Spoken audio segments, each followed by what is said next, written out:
5월 28일 아침 말씀 묵상을 시작합니다. 오늘 우리에게 주시는 하나님의 말씀은 민수기 30장 1절로 16절까지의 말씀입니다. 민수기 30장 1절로 16절입니다. 모세는 이스라엘 자손 각 지파 우두머리들에게 말하였다. 이것은 주님께서 명하신 것입니다. 남자가 나 주에게 서원하였거나 맹세하여 스스로를 자제하기로 서약하였으면 그는 자기가 한 말을 어겨서는 안 된다. 그는 입으로 한 말을 다 지켜야 한다. 여자가 아직 어린 나이에 아버지의 집에 있으면서 나 주에게 서원하였거나 스스로를 자제하기로 서약하였을 경우에는 그의 아버지가 자기 딸의 서원이나 딸이 스스로를 자제하기로 서약한 것을 듣고도 딸에게 아무 말도 하지 않았으면 그 모든 서원은 그대로 살아있다.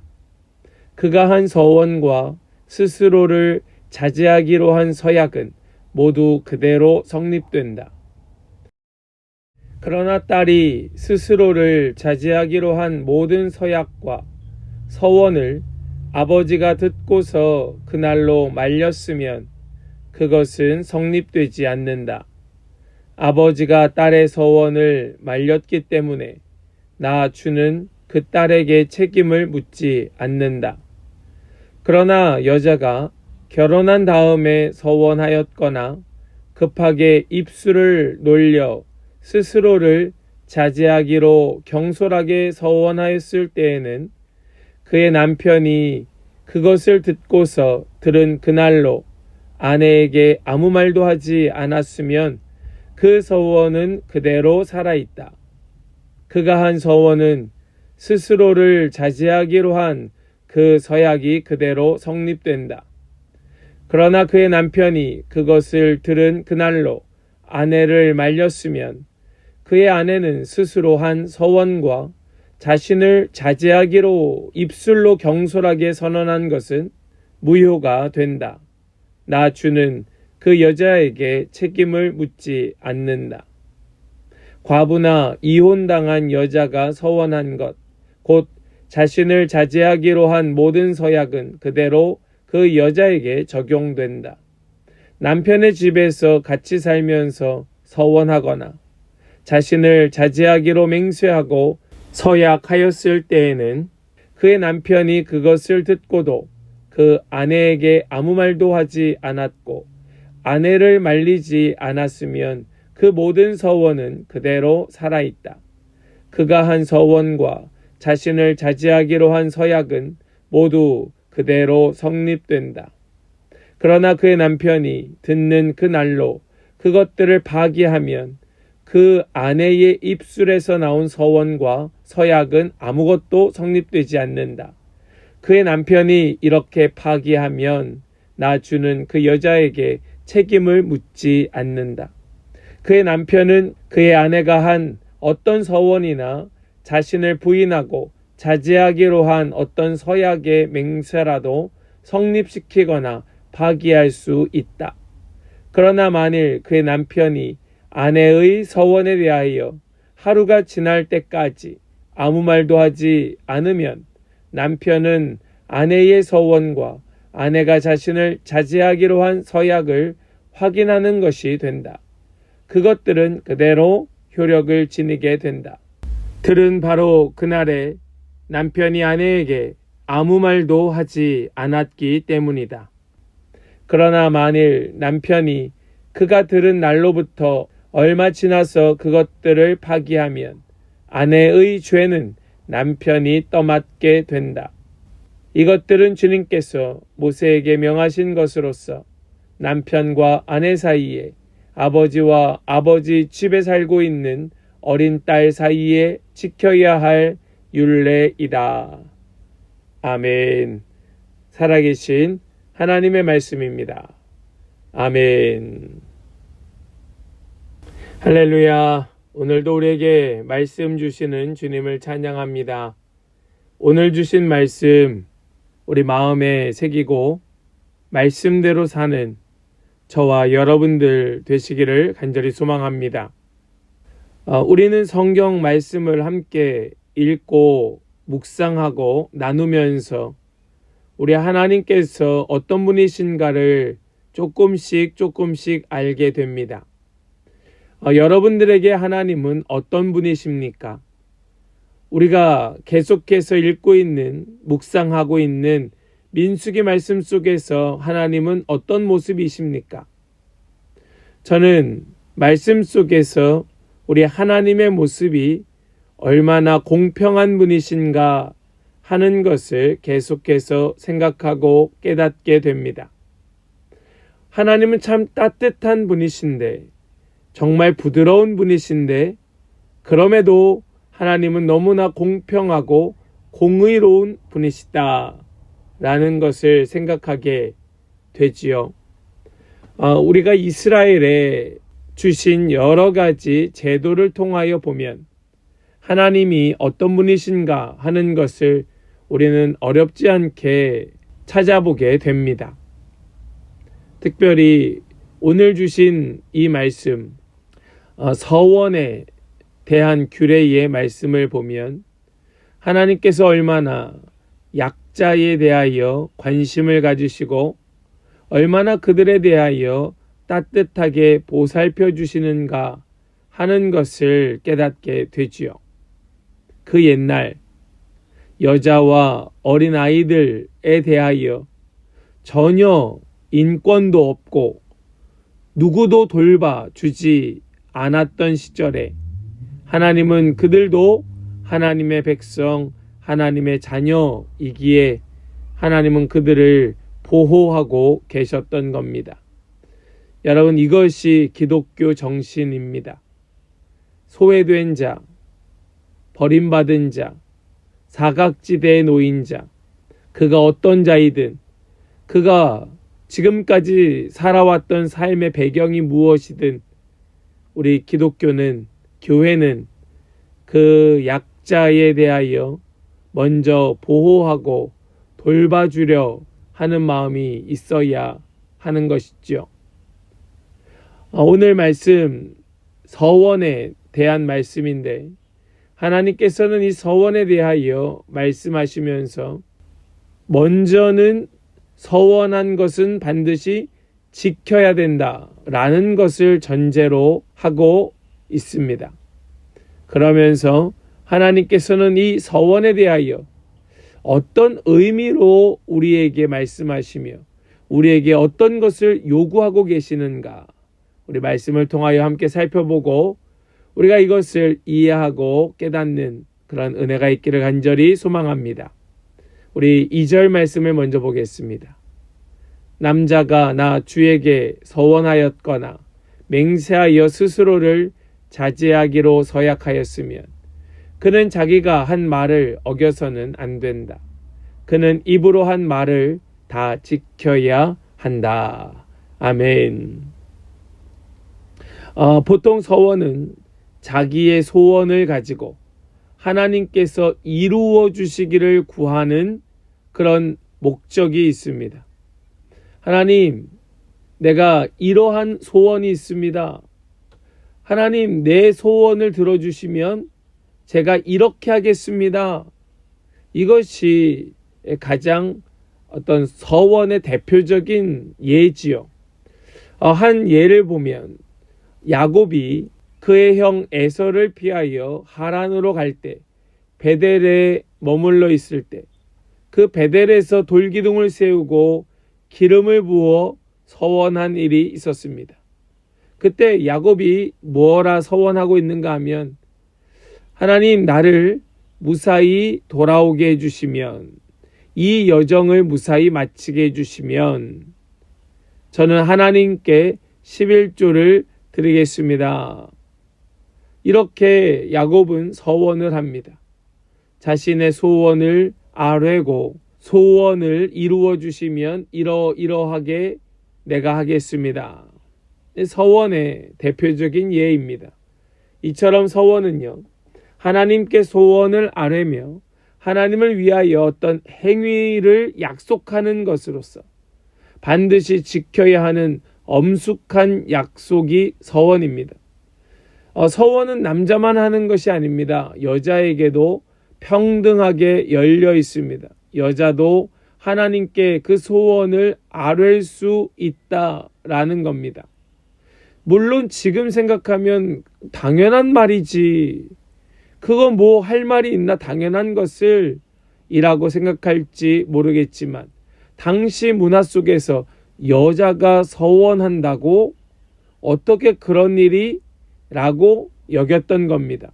그런데 하나님께서는 그 여성들에게도 서원할 수 있도록 허락하심으로써 하나님께서 얼마나 그들을 돌보고 계셨는가를 보여주는 말씀인 겁니다. 우리가 지금 어떤 시각으로 이 말씀을 보아서는 이해할 수가 없는 것이지요. 여기에는 하나님의 사랑이 그대로 녹아 있다. 여자도 서원할 수 있다는 것은 하나님의 사랑의 표시였다. 우리가 이것을 이해하길 원합니다. 그러나 서원은 자칫 잘못하면 어떤 경솔한 기도가 될 수 있습니다. 내가 할 수도 없는 것을 약속하는 경우가 있다는 겁니다. 사사기의 말씀 속에서는 경솔하게 서원을 하였다가 하나뿐인 딸을 잃어버리게 된 사사 입다의 비극적인 이야기가 있습니다. 전쟁에서 돌아올 때 입다가 이렇게 말하지요. 가장 먼저 나를 맞으러 나온 사람을 내가 하나님 앞에 제물로 바치겠다. 그런데 그의 무남동녀, 그의 유일한 딸이 나와서 아버지를 맞은 겁니다. 그래서 입다는 자신의 경솔한 서원으로 인하여 자신의 딸을 잃어버리게 되죠. 그래서 서원을 할 때에는 굉장히 지혜롭게 또 자제하는 마음으로 태도로 해야 하는 겁니다. 특히 여성이 함부로 서원을 했다가 지키지 못하게 되는 경우가 많았기에 하나님께서는 이 여성들에게 있어서는 또 하나의 안전장치를 마련해 주고 계십니다. 왜 여자들이 서원을 지키지 못하는 경우가 많았을까요? 그것은 사회적으로 수많은 제약들이 여자들에게 있었기 때문에 여자들은 서원을 하고 지키지 못하는, 아니 지킬 수 없는 경우가 많이 있었던 것입니다. 그래서 하나님께서는 이 여자들의 사정을 충분히 이해하셔서 그들이 지킬 수 없는 환경이 있음을 하나님도 아셔서 그들에 대하여 무효로 돌릴 수 있도록, 그 서원한 것을 물릴 수 있도록 하나님께서 말씀으로 허락해 주고 계시는 겁니다. 5절 말씀을 보시겠습니다. 그러나 딸이 스스로를 자제하기로 한 모든 서약과 서원을 아버지가 듣고서 그날로 말렸으면 그것은 성립되지 않는다. 아버지가 딸의 서원을 말렸기 때문에 낳아주는 그 딸에게 책임을 묻지 않는다. 지금 여기 이 말씀 속에서 어떻게 생각해 보면 딸이 아버지에게 속해 있기 때문에 아버지가 딸의 그 모든 삶을 주관한다고 생각할 수도 있습니다. 물론 그런 면도 사회적으로 있었습니다. 그러나 이 말씀 속에서 아버지가 딸의 서원을 말렸을 때 이런 전제를 두고 있는 것은 하나님께서 그 딸의 마음까지도 외면하시지 않고 그 딸의 마음, 그 중심은 받아주시고 이해하시고 그것을 아시기에 그가 서원한 행동, 사회적 책임을 그에게 묻지 아니하시겠다. 그렇게 하나님께서는 딸에 대하여 보호장치를 마련해 주고 계셨던 겁니다. 이것은 물론 앞서 말씀드린 것처럼 가장에게, 아버지에게 딸이나 아내에 대하여 서원을 판단하시는 권한을 주신 것이기도 합니다. 그러나 근본적으로는 이것은 딸 혹은 아내를 보호하시기 위한 하나님의 보호의 장치였다라는 말씀이죠. 우리 7절 말씀도 이어보겠습니다. 그의 남편이 그것을 듣고서 들은 그날로 아내에게 아무 말도 하지 않았으면 그 서원은 그대로 살아있다. 그가 한 서원과 스스로 자제하기로 한 그 서약이 그대로 성립된다. 여성을 무시하는 것이 아니라 하나님께서 정해주신 가정의 질서를 세우며 연약할 수밖에 없었던 그 시대의 여성들을 보호하시는 하나님의 은혜요 사랑이었다는 겁니다. 여성들이 하나님을 향한 마음을 가지고 또 자신의 소원을 이루어 주시기를 구하며 했던 서원, 그러나 이행하지 못할 경우 불필요한 피해를 입지 않도록 그들에게 안전장치를 해주신 하나님, 우리는 오늘 이 말씀을 통하여 그 하나님의 마음, 그 중심을 보고 우리는 그것을 깨달아야 하는 것입니다.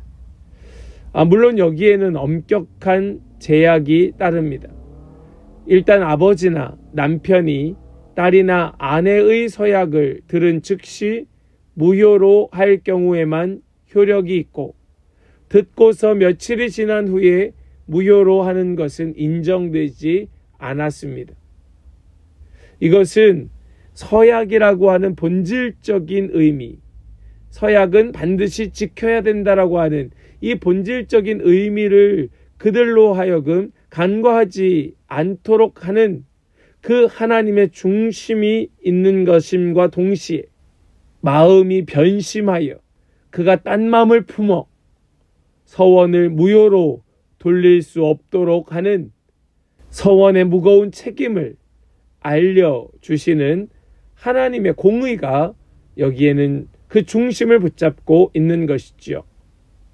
만약에 남편이 얼마 지난 후에 아내의 서원을 무효로 하면 서원을 이행하지 못한 죄는 누가 지게 되는가? 서원을 시간이 지나서 물렸는데 그 책임은 누가 지는가? 15절 말씀을 보십시오. 그러나 만일 남편이 그가 들은 날로부터 얼마 지나서 그것들을 파기한다면 아내의 죄는 남편이 떠맡게 된다. 즉시로 이것을 물르면 물를 수 있지만 시간이 지나서 물를 때에는 이것은 물를 수 없다. 그러나 시간이 지나서 무르게 된다면 그 서약을 파기한 죄는 남편이 떠맡게 된다. 막중한 책임이 바로 가장에게 있음을 지금 가르쳐 주고 계신 것입니다. 딸이나 아내의 서원에 대하여 책임을 남편에게 지금 돌리고 있는 것이죠. 이 이스라엘의 서원 제도는 다른 문화권에서는 찾아볼 수 없는 독특한 제도였습니다. 이것은 그들을 주관하시고 다스리시는 하나님이시라고 하는 존재가 인정될 때에만 가능한 제도였기에 다신교였던 그 주변의 수많은 나라들이나 혹은 다른 문화권에서는 이 제도를 찾기 어려운 것이죠. 이것은 인간을 사랑하셔서 언제든지 그들과 교제하기를 원하셨던 하나님의 마음을 보여주는 제도였던 겁니다. 하나님께서 그들의 소원을 들어주시고자 그들이 간절히 바라고 또 원하는 것들을 하나님께서 어떻게든 들어주시고자 하는 하나님의 마음이 이 제도에 있는 것이고, 그러나 자칫 경솔하여 낭패를 볼 수 있을까 하여 하나님께서는 그들에게 그 막중한 책임을 묻고 계심으로써 하나님과의 관계가 끊어지지 아니하고 계속해서 그 관계가 이어져 갈 수 있도록 하나님은 공의로 그들에게 말씀하고 계시는 겁니다. 또한 딸이나 아내와 같은 사회적 약자의 경우도 예외 없이 하나님께 서원할 수 있도록 하심으로써 그들의 소원도 하나님께서 들어주신다고 하는 사랑의 마음이 이곳에 있고, 단지 사회적으로 그 모든 서원을 감당할 수 없던 시절이었기에 하나님께서는 그 서약에 대하여 결정할 수 있는 권한을 아버지나 남편에게 줌으로써 그 모든 책임 또한 남편이 지도록 하나님께서는 약자를 보호하고 계셨다. 그래서 서원을 이행하지 못하는 그 책임을 짓지 않도록 하셨다. 우리는 이러한 하나님의 마음을 헤아릴 수 있기를 원합니다. 백성들의 소원을 들어주시고자 하시는 하나님과 약한 자에게도 동등한 은혜를 베푸시면서 그들이 할 수 없는 것에 대하여, 하고 싶어도 하지 못하는 것에 대하여 그들에게 책임을 묻지 아니하시는 그런 사랑의 하나님, 또 자비의 하나님, 공의의 하나님을 우리는 이 서원 제도를 통하여 알 수 있게 되었습니다. 사랑하는 여러분, 우리는 이 하나님의 마음을 헤아리시기를 원합니다. 그리고 그분께 언제나 신실하게, 하나님께서 그러하셨듯 신실하게 행하기를 힘쓰기를 원합니다. 오늘 우리에게 주신 이 말씀, 나를 그토록 사랑하시며 자비를 베푸시는 하나님 앞에 날마다 나 자신을 세움으로써, 그리고 하나님 앞에 서원한 것을 이행함으로써 그 책임을 다하여 살아가는 우리 모든 성도들이 되시기를 축복합니다. 그때에 하나님께서는 우리에게 주시되 우리가 기대하고 원했던 것보다 훨씬 더 크고 놀라운 것으로 베풀어 주실 줄을 믿습니다. 그 은혜를 누리는 모든 지체들 다 되시기를 주님의 이름으로 간절히 축복합니다. 아멘. 기도하겠습니다. 하나님 감사합니다. 오늘 이 말씀을 통하여서 하나님께서 그 백성을 얼마나 사랑하시는지 서원을 지키게 하심으로써 하나님께서 우리의 소원을 들어주시기 원하시는 분으로 깨닫게 하시고, 또 우리가 그렇게 하나님께 약속한 것을 이행함으로써 책임을 다하도록 우리를 성숙한 자로 세워가시는 주님, 우리 오늘 이 말씀을 마음에 깊이 생각하면서 우리 하나님의 그 사랑과 자비하심, 공의를 생각하면서 언제나 하나님께 신실하게 행하는 그런 우리 모든 성도들이 되게 하여 주시옵소서. 오늘도 주신 말씀 우리 마음에 새기며 승리의 삶을 살기를 간절히 소망하며 우리 주 예수 그리스도의 거룩하신 이름으로 기도하옵나이다. 아멘.